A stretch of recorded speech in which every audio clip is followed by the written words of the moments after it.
যুক্তরাষ্ট্রের মিশিগান অঙ্গরাজ্যের Hamtramck city নির্বাচন শেষ হলেও এর রেশ এখনও কাটেনি। শহর জুড়ে আলোচনার কেন্দ্রবিন্দু মেয়র পদে বাংলাদেশি বংশোদ্ভূত প্রার্থী মুহিত মাহমুদের মাত্র 6 ভোটের ব্যবধানে পরাজয়। এই অল্প ব্যবধানের ফলাফল মেনে নিতে পারছেন না বাংলাদেশি অভিবাসী সমাজের বহু মানুষ। জুয়েল খানের তথ্য, চিত্রের desk report.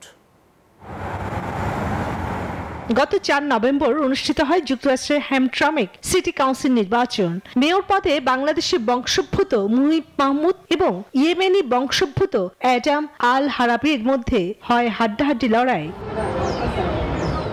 Western county class office সম্প্রতি আনুষ্ঠানিকভাবে সার্টিফাইড ফলাফল ঘোষণা করে জানায়, অ্যাডাম আল হারাবি পেয়েছেন 2066 ভোট, আর মাত্র 6 ভোট কম পেয়ে 2060 ভোট নিয়ে পরাজিত হন মুহিত মাহমুদ।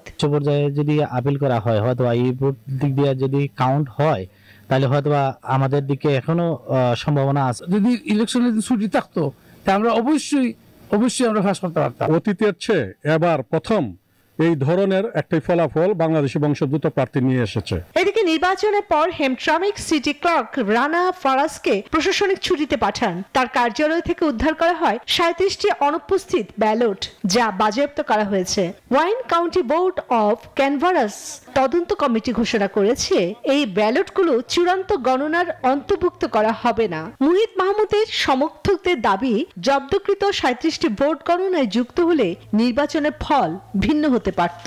এটা খুবই দুঃখজনক এবং আমার কাছে খুবই অবাক লাগে যে কিভাবে আমরা 6টা ভোট দিতে পারলাম না। তো আমরা যেটা জানি, ওনাদের ক্যাম্পেইন টিম থেকে যেটা ইনিশিয়েটিভ নেওয়া হইতেছে যে রিকাউন্ট করার জন্য। মাত্র 6 ভোটের পরাজয় মুহিত মাহমুদ ও তার সমর্থকদের এই কষ্ট বয়ে বেড়াতে হবে আগামী নির্বাচন পর্যন্ত। Desk report, news 24।